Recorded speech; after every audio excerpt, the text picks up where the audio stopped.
Welcome to Herbally Yours, an adventure into the world of natural medicine.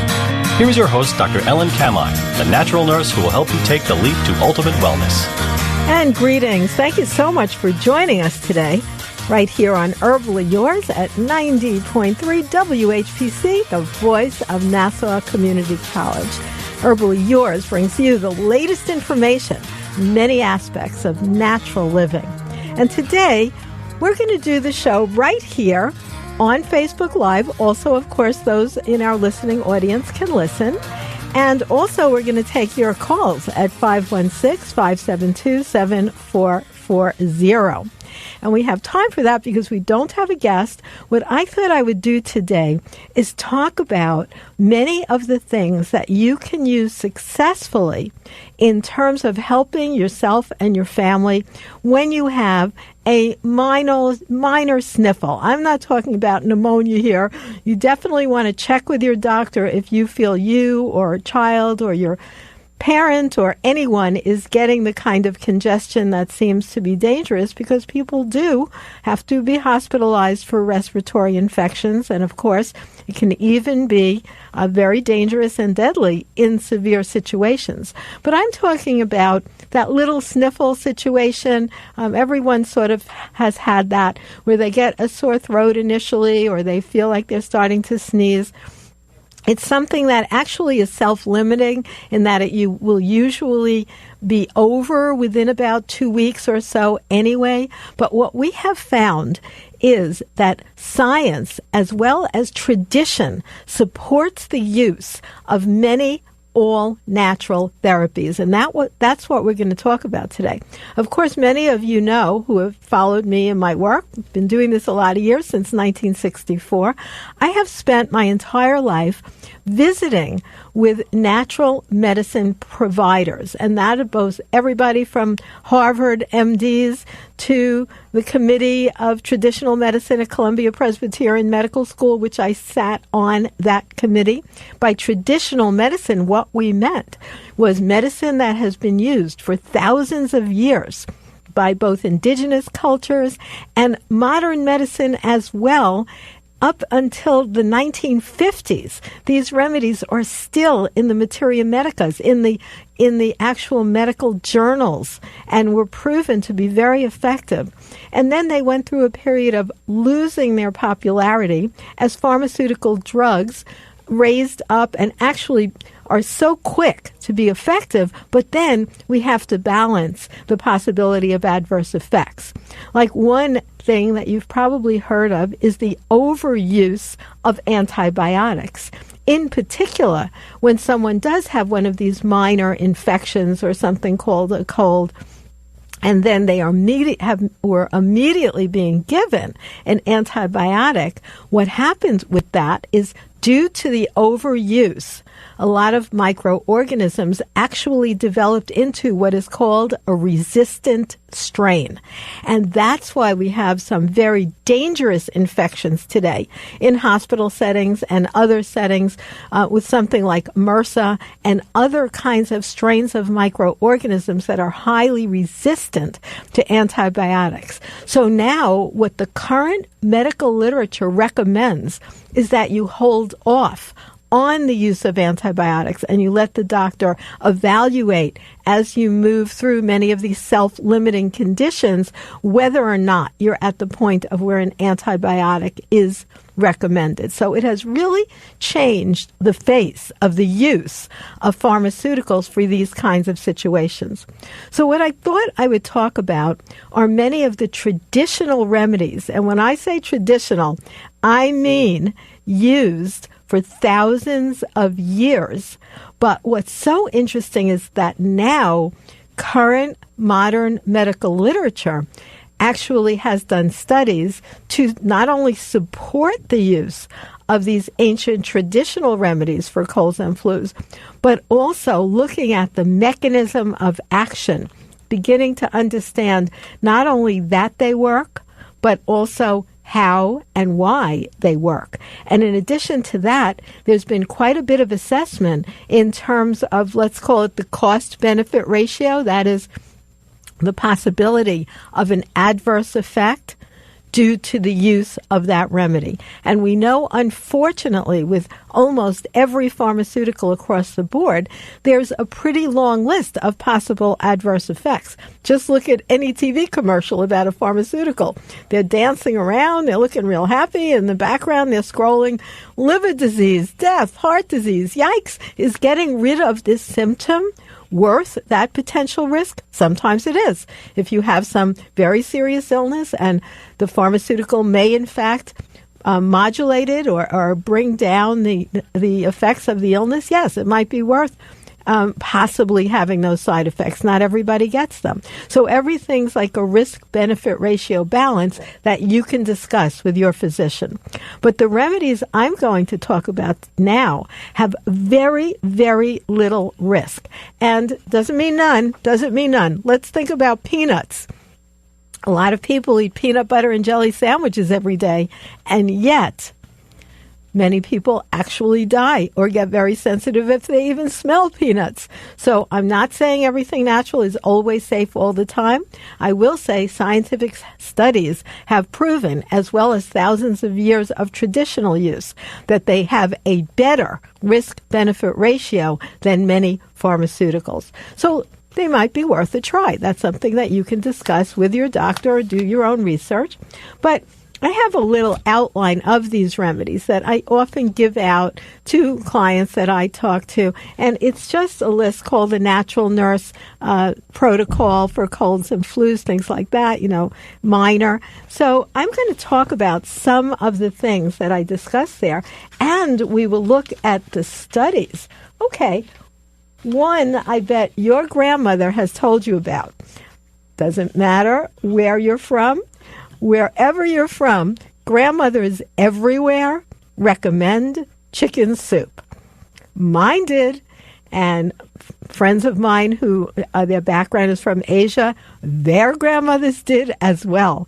So many, many cultures recommend chicken soup as something soothing if you aren't feeling that well. So amazingly enough, here is a study. So I'm going to show you this study, and this is from a mainstream medical journal. And what is it about? It is about the therapeutic value of chicken soup. And so this study is called Chicken Soup Inhibits Neutrophil Chemotaxis in Vitro. And it's from the journal Chest, which is about the health of your respiratory system, and it was in a major medical journal. There's many others, by the way. This is an American study done at the Pulmonary and Critical Care Medicine Section, Nebraska Medical Center in Omaha. So they were looking at different chicken soups and their ability to actually help your immune system.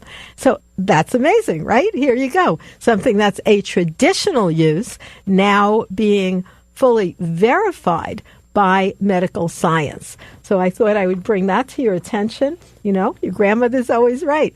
In fact, all those things called old wives' tales and traditional folklore, if you investigate them, 9 times out of 10, they actually do work. Now, do they all have studies proving that they work? No, they don't, because it costs money. It costs money to put money into a study and to get it published. So some of them haven't been fully vetted in terms of their efficacy, except by grandmothers, grandfathers, and folkloric stories. However, they're often definitely worth a try. So here's another one that perhaps you've heard of, vitamin C. Linus Pauling, in fact. Linus Pauling is somebody you may have heard of. He was quite famous, and he did the Linus Pauling Institute, and he actually talked about vitamin C and its ability to support immune system health. So there have been lots of studies on vitamin C and its ability to really support your immune system in its action. So I want to remind you that you're listening to Herbally Yours right here on 90.3 WHPC, the voice of Nassau Community College.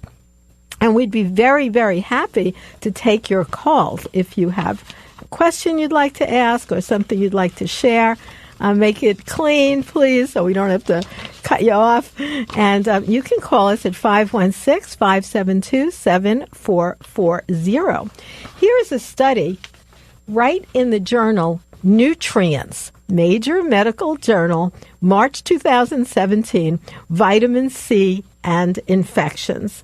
And it talks about the fact that there are benefits and the fact that the effects of vitamin C use against infections should be investigated further because they had a lot of positive outcomes. So not only can vitamin C be useful, it has a very low incidence of negative effects. One of the reasons that some of the studies don't show that it works too well is they're using very low doses. Like if you're having a health challenge, using something like 100 milligrams of vitamin C is just not going to do it. You need to increase that dosage depending on if it's a child, an adult, an elderly person, but something like 500 to 1,000 milligrams of vitamin C if you're actually having symptoms a few times a day. In natural medicine, we actually discuss the use of vitamin C to bowel tolerance. What bowel tolerance means is when the vitamin C level gets so high that you start having looser stools, then you go, okay, now I'm taking a little bit too much, and you back off. You want to get it right to that level, and guess what? Even that action itself helps to clean the bowels, get rid of the cold or flu, follow it with some chicken soup, and you're just going to be feeling better a lot more quickly, and that's the way to go. So another thing you might have been hearing about is golden seal. I'll talk a little bit about golden seal. And golden seal is an herb that is widely used for its antimicrobial action. And there is an active constituent in golden seal that is called berberine. It's a specific chemical in golden seal that has an antimicrobial action.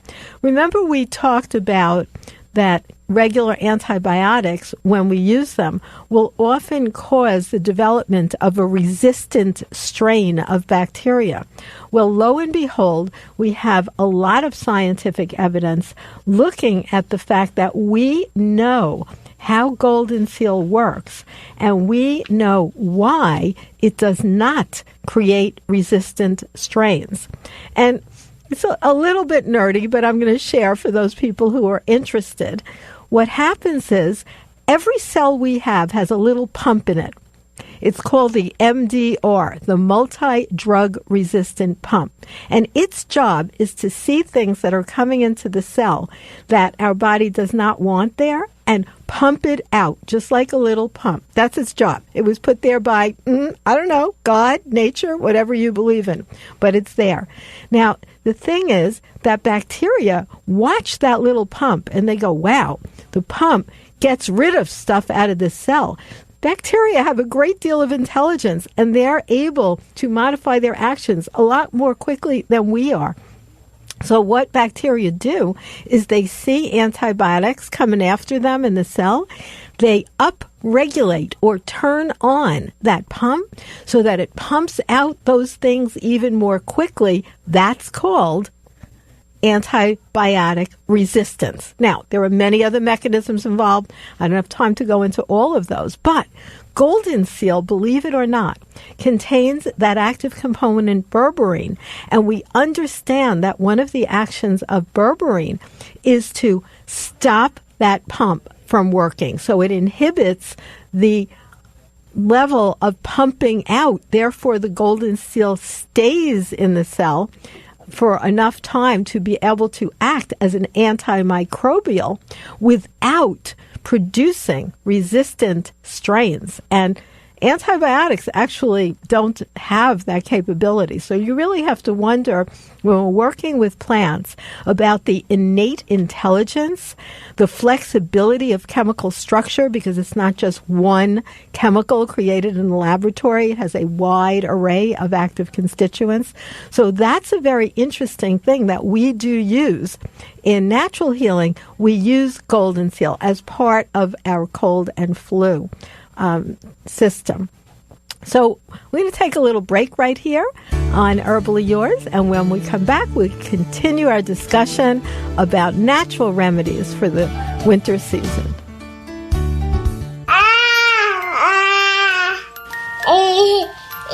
To some people, the sound of a baby babbling doesn't mean much. But that's not necessarily true. By 6 months, they're combining vowels and consonants. By 9 months, they're trying out different kinds of sounds. And by 12 months, their babbling is beginning to take on some meaning. Especially if there's no babbling at all. Little to no babbling by 12 months or later is just one of the possible signs of autism in children. Early screening and intervention can make a lifetime of difference and unlock a world of possibilities. Take the first step at autismspeaks.org. A public service announcement brought to you by Autism Speaks and the Ad Council.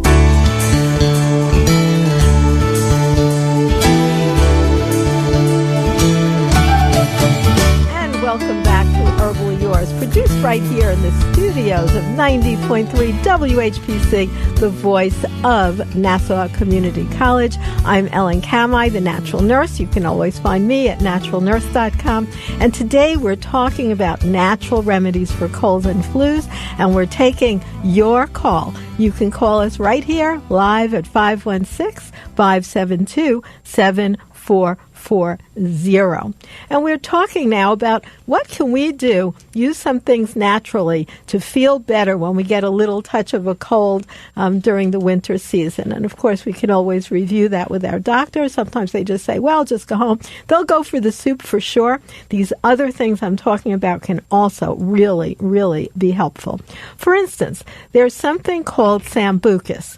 And sambucus is the Latin name for elderberry syrup. Now, elderberry syrup is one of those very ancient traditional remedies. Elderberry syrup has been used every place that the elder tree grows, which is many areas of the world in the temperate zones. And in fact, the elder tree was thought to have powers of the elder mother. And in the UK, you are not supposed to cut an elder tree down. So it's got a lot of folklore because they say the elder mother lives there and she's actually very healing. So now that's the traditional story. But what about the science? Well, we're finding more and more scientific studies. I'll review one with you. We talked about vitamin C. We talked about chicken soup. Elderberry, here we go. Here's one that's actually from the journal Nutrients. This is a regular medical journal. And it was March 2016. So it's pretty current, and it's talking about elderberry supplementation reduces cold duration and symptoms, a randomized, double-blind, placebo-controlled trial. So all you doctors out there, I know you really like that kind of evidence. We have had a randomized, double-blind, placebo-controlled kind of study. So, of course, we always want to do more research to confirm the effect. But when we get thousands of people who have been using elderberry for thousands of years, really since the dawn of humanity, as far back in time, we have found this in medicine bags of ancient healers. And elderberry syrup has been made traditionally in every culture where the plant grows. And then we get scientific verification of the fact that through a double-blind, randomized, placebo-controlled clinical trial, we are also able to document the effectiveness of sambucus. and there is almost zero reports of an adverse effect. Doesn't mean there can't be one. Somebody might be allergic or get a rash or a sniffle, but you're not going to see that big scroll of liver damage and kidney things and all those things that are often linked to pharmaceuticals. So what a wonderful thing to try. And you put all of these things together, such as the vitamin C and the elderberry and the golden seal, and we'll talk about some more as well. Those were all herbal. And then there are other kinds of modalities called homeopathy. And there's something with a very long, funny name. It's called oxalococcinum. And this has some very intense studies on its effect in terms of reducing cold symptoms. But I will tell you this about this one. If you get it, and how we pronounce this is oxalococcinum. Don't write that down if you're driving, listening to us, okay? But you can check out the archive and try to write, even if you write that phonetically, if you walk into any, not just health food store, but any mainstream pharmacy, they all have this available because it has such a great and simple effect, and it's so easy to use. So what you want to do with that one, the important point, must be used very early on. Like if you're already sneezing and coughing and you're in bed and you have the headache and the fever, that's not good. That one's for, you're on the plane. That's why I always have it with me. And you get that first little scratchy throat, or at night. Is a good place to have that is in your night table and in your car. At first sign, it will decrease how long you're going to have to suffer with those symptoms. So I want to remind you that you're listening to Herbal Yours right here on 90.3 WHPC, the voice of Nassau Community College. And I'm Ellen Kamhi, the natural nurse. And we have time for just a few more that I'd love to bring to your attention. One is Echinacea. Perhaps you have heard of Echinacea. It's a beautiful flower that grows here in our local area where we do our show, which is Long Island, New York. Echinacea is a big purple flower, and it's also called purple cone flower. A lot of people have it in their yard, and they don't even know they have such great medicine there. And Echinacea, the roots of the plant, is the one that is usually used to make an herbal extract. Or it's also in various teas. Like this is a tea that's specifically made to help coat your throat and soothe it if you're having those kinds of issues. So Echinacea has been shown scientifically. There's so many studies on Echinacea. Here's just one. A proprietary extract of Echinacea is shown to be safe and effective in the prevention of the common cold. Pretty intense statement. And where is this? This is in the College of Nursing and Health Professions in Philadelphia, Pennsylvania. So this isn't like an obscure study from some remote area of the world. This is right here in the U.S. And they looked at representing the largest clinical trial to date that evaluated the safety and efficacy of Echinacea for treatment of the common cold. It just lays it right out. So you can look in any of these journals. You can just go on something called PubMed. That's PUBMED. PubMed. That is completely free and open to all. Google PubMed and it will take you to that front page. All scientists use it all the time, but guess what? It's completely free. It's open for anybody to use anytime they want. And you can actually put in the name of any herb or the name of any supplement or the name of anything that you want to find out about. And you will actually get to see a list of all the many studies that are linked to that whatever it is you're looking for. So here's a great one on Echinacea.